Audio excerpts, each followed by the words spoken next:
पावगढ़ काली माता का मंदिर, जो एक शक्तिपीठ है, 51 शक्तिपीठों में से एक।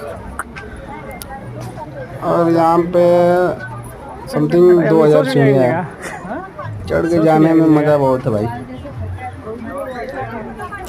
बहुत अच्छा जगह है, गुजरात क्षेत्र उतरने में के, अच्छा लगा, कोई दिक्कत नहीं गुजरात मतलब राज्य के हर एक क्षेत्र में आता है इसका।